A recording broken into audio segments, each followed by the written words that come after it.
ଆସନ୍ତୁ ସର୍ବପ୍ରଥମେ ଭାଇଙ୍କ ପରିଚୟ ଟିକେ ଜାଣିବା।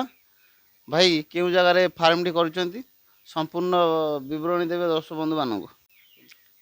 ମୁଁ ବଳରାମ ବିଶ୍ୱାଳ, ଘର ଦେଉପଦା, ଥାନା ଭଣ୍ଡାରୀ ପୋଖରୀ, ଡିଷ୍ଟ୍ରିକ୍ଟ ଭଦ୍ରକ। ବ୍ରଏଲର ଫାର୍ମ ମୁଁ 2 ବର୍ଷ ହେଲା କଲିଣି। ବର୍ତ୍ତମାନ ଏ ବଡ଼ ଫାର୍ମଟା ଏବେ ନୂଆ ହେଇଛି। ପ୍ରଥମ ବେଜ୍ ଯାଇଛି, ଦ୍ୱିତୀୟ ବେଜ୍ଟା ପଡ଼ିଛି। ଦ୍ୱିତୀୟ ବେଜ୍ ଯଦି ପଡ଼ିଛି, ଦ୍ୱିତୀୟ ବେଜ୍ରେ ପ୍ରଥମ ବେଜ୍ ରେଜଲ୍ଟ ଟିକେ ଭଲ ହେଲାନି। ଦ୍ୱିତୀୟ ବେଜ୍ ଆରମ୍ଭ ହେଇଛି, ଆଜି 28 ଦିନ ହେଲା। ଦ୍ୱିତୀୟ ବେଜ୍ରେ 28 ଦିନ ହେଲା, ଏଠି ଚାଲିଛି। 28 ଦିନ 1500-1600 ହେଲେଣି ବ୍ରଏଲର। କୁକୁଡ଼ା ଫାର୍ମଟି କେତେ ସ୍କୋୟାର ଫୁଟର? ଏଇଟା 7600 ସ୍କୋୟାର ଫୁଟ। କେତେ କୁକୁଡ଼ା ରହିବା ଭଳିଆ କାପାସିଟି ଅଛି ଫାର୍ମରେ? 6000 କୁକୁଡ଼ା ରହିବେ। ଖାଦ୍ୟ ପରିଚାଳନା କେମିତି କରୁଛନ୍ତି ଏବଂ କେଉଁ କେଉଁ ଖାଦ୍ୟ ଦେଉଛନ୍ତି କୁକୁଡ଼ାମାନଙ୍କୁ? ଖାଦ୍ୟ ପରିଚାଳନା ସକାଳେ ଦିଆଯାଉଛି, ସନ୍ଧ୍ୟାବେଳେ ଦିଆଯାଉଛି। ଖାଦ୍ୟ ତାର ଛୋଟ ଛୁଆଙ୍କ ଦାନା ଦିଆହେଉଛି, ଫ୍ରି ଷ୍ଟାର୍ଟର ଦିଆହେଉଛି। ଟିକିଏ ବଡ଼ ହେଲା ପରେ ଷ୍ଟାର୍ଟର ଦିଆହେଉଛି। ତାପରେ ଆଉ ଟିକେ ବଡ଼ ହେଲା ପରେ ଫିନିସର ଚାଲୁଛି, ବଡ଼ ଦାନା ଚାଲୁଛି। କେଉଁ କେଉଁ ଭ୍ୟାକ୍ସିନ୍ କୁକୁଡ଼ାମାନଙ୍କୁ କରୁଛନ୍ତି ଆପଣ? 7 ଦିନର ରାଣୀକ୍ଷେତ ଭ୍ୟାକ୍ସିନ୍ ହେଉଛି। ତାପରେ IBD ଭ୍ୟାକ୍ସିନ୍ ହେଉଛି ଡମ୍ବରୁ ରୋଗ ପାଇଁ, 2ଟି ଭ୍ୟାକ୍ସିନ୍ ହେଉଛି। 21 ଦିନରେ ସେଇଟା ରିପିଟ୍ ହେଉଛି, ଆଉ 3ଟା ଭ୍ୟାକ୍ସିନ୍ ହେଉଛି। ଆଉ 7 ଦିନ ଭ୍ୟାକ୍ସିନ୍ଟା 21 ଦିନକି ରିପିଟ୍ ହେଉଛି, 18 ଦିନରେ ସେଇଟା ହେଇଯାଉଛି ବ୍ରଏଲର। ମୁଖ୍ୟ ସମସ୍ୟା ଗୁଡ଼ିକ କ'ଣ ସବୁ ଏ ବ୍ରଏଲର ଫାର୍ମରେ? ମୁଖ୍ୟ ସମସ୍ୟା ଇକୋଲାଇ ରୋଗ, ଥଣ୍ଡା ରୋଗ। ଥଣ୍ଡାଟା ହେଉଛି ମୁଖ୍ୟ ସମସ୍ୟା। ଥଣ୍ଡା ଯଦି ନହେଲା ବାଡ଼ ରେଜଲ୍ଟ ବଢ଼ିଆ ହେବ। 3000 ବାଡ଼ ଜଣେ 1,15,000 ରୋଜଗାର କରିବ। ଏଇଟା ଆପଣ ନିଜେ କରୁଛନ୍ତି ନା କମ୍ପାନୀ ଦ୍ୱାରା? ନା, ଏଇଟା କମ୍ପାନୀ ଦ୍ୱାରା ଚାଲିଛି। ପ୍ରଥମ ଚାଲିଥିଲା ଶାଲିମାରର, ଏବେ ସୁଗୁଣା ପକେଇଛି। ପ୍ରଥମଟା ଲସ୍ ହେଲା, ଇକୋଲାଇ ରହିଲା ଫାଷ୍ଟରୁ। ଇକୋଲାଇ ରହିଲା, ସେ ବେଜ୍ଟା ଲସ୍ ହେଲା ପରେ ଦ୍ୱିତୀୟ ବେଜ୍ ସୁଗୁଣାରେ ପକେଇଛି।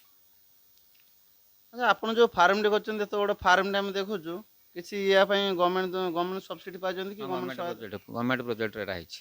MKY ଯୋଜନାରେ ହେଇଛି, ମୁଖ୍ୟମନ୍ତ୍ରୀ କୃଷି ଯୋଜନାରେ ହେଇଛି। ଏ ଯଦି ପ୍ରୋଜେକ୍ଟ ସବସିଡ଼ି ଆସିନାହିଁ, କିନ୍ତୁ ପ୍ରୋଜେକ୍ଟ ଫଟୋ ଉଠା ସାରିକି ସବୁ ଓକେ ହେଇଛି। ଆସିବ, ଆଉ ଲେଟ୍ ହେବ ଟିକେ ଆଉ। ଆପଣ ଏ ଯେଉଁ ସୁଗୁଣା କମ୍ପାନୀ କତୁରୁ ଯେଉଁ ଦେଇଛନ୍ତି, ସୁଗୁଣା କମ୍ପାନୀ ନେଇଛି ଆପଣ ଏ ଫାର୍ମଟିକୁ, ଆପଣ ନିଜେ କଲେ ଭଲ ନା ଫାର୍ମ ଭଡ଼ା ଦେଲେ ଭଲ? ନିଜେ କରିବା ପାଇଁ ମାର୍କେଟିଂ ଦରକାର। ତାପରେ ତାଙ୍କର ଓନ୍ ପ୍ରଡ଼କ୍ସନ୍ ସବୁ ଅଛି। ସେମାନେ ଦାନା ପ୍ରଡ଼କ୍ସନ୍, ଚିଆଁ ପ୍ରଡ଼କ୍ସନ୍, ସେମାନେ ନିଜର ହେଚେରୀ ଅଛି, ନିଜର ଦାନା ମିଲ୍ ଅଛି। ସେମାନେ କମ୍ କଷ୍ଟରେ ଦାନା କାଢ଼ି ପାରୁଛନ୍ତି, ଛୁଆ କାଢ଼ି ପାରୁଛନ୍ତି। ଆମେ ବାହାରୁ କିଣିକି ଯଦି ପକାଇବା, ତାହେଲେ ଆମର କଷ୍ଟ ବଢ଼ିଯିବ। କଷ୍ଟ ବଢ଼ିଯିବ, ମାର୍କେଟିଂ କରିପାରିବା ନାହିଁ, ଲସ୍ ହେବ। ଆଉ ମାର୍କେଟ ବି ଅପ୍ ଡାଉନ୍ ହେଉଛି। ସେମାନେ କ'ଣ ମ୍ୟାନେଜମେଣ୍ଟ କରି ଚାଲିଛନ୍ତି, ଆମେ ପାରିବାନି, ଲସ୍ ହେବ। ସେଇଥିପାଇଁ ତ ନିଜେ ଆମେ ପକାଇନୁ କମ୍ପାନୀ। ପ୍ରତ୍ୟେକ କେତେ ଦିନରେ ଥରେ ଏଠୁ ଉଠୁଛନ୍ତି କୁକୁଡ଼ା? କୁକୁଡ଼ା 40-42 ଦିନରେ ପଳଉଛି। କେତେ କିଲୋ ଆଭରେଜ ଆସିଯିବ? ଆଭରେଜ ଶୀତ ଦିନର 2800, 3 କିଲୋ ପାଖାପାଖି ହେଉଛି। ଖରା ଦିନର 2400, 2500, 2300 ଏମିତି ରହୁଛି ଆଉ। ଭ୍ୟାକ୍ସିନ୍ ଆପଣ ନିଜେ କରୁଛନ୍ତି ନା ସେ କମ୍ପାନୀ ଆସି ଭ୍ୟାକ୍ସିନ୍ କରୁଛି? ନା, ଆମେ ନିଜେ ଭ୍ୟାକ୍ସିନ୍ କରୁଛୁ। ଆପଣଙ୍କର କେତେ ବର୍ଷର ଅଭିଜ୍ଞତା ଅଛି ଏଇ ପଲ୍ଟ୍ରି ଫାର୍ମିଂ ପୋଲ୍ଟ୍ରି ଉପରେ? ଫାର୍ମିଂ ମୁଁ ତ ବଣରାଜ ପକାଉଥିଲି, 1022ରେ ପକାଉଥିଲି। ସେପଟେ ଆମର ଘର ଅଛି, 1999 ମସିହାରେ ପକାଇନି। ଆଜିର ବେକାର ଯୁବକ ଓ ଯୁବତୀମାନଙ୍କୁ ଆପଣଙ୍କର କ'ଣ ରହିବ ଟିପ୍ସ?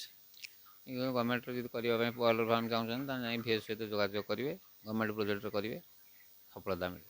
ଜଣେ କୁକୁଡ଼ା ଚାଷ କଲେ କ'ଣ ସଫଳତା ମିଳିପାରିବ? ନିଶ୍ଚିନ୍ତ ମିଳିବ। ଜଣେ ନିଜେ ନିଜେ ଆତ୍ମନିର୍ଭର ହେବା ସହିତ 5 ଜଣଙ୍କୁ ରୋଜଗାର ବି ଦେଇପାରିବ? ରୋଜଗାର ଦେଇପାରିବ। ଆପଣଙ୍କର ଏ ଫାର୍ମରେ କେତେ ଜଣ କର୍ମଚାରୀ କାମ କରୁଛନ୍ତି? 4 ଜଣ କାମ କରୁଛନ୍ତି। ମାସରେ ମିନିମମ୍ 20-25 ହଜାର, ମୋର 25,000 ଭଳିଆ ଲୋକ ନେଉଛନ୍ତି। ଏ ତ ଥିଲେ ବଳରାମ ବିଶ୍ୱାଳ, ସଫଳ କୁକୁଡ଼ା ଚାଷୀ। ସଫଳତା ଏବଂ ବିଫଳତାର କିଛି କାହାଣୀ ଦର୍ଶକ ବନ୍ଧୁମାନଙ୍କୁ କହିଲେ। ଭିଡ଼ିଓ ଆଜି ପାଇଁ ଏତିକି। ଭାଇ ରହିଲି, ନମସ୍କାର।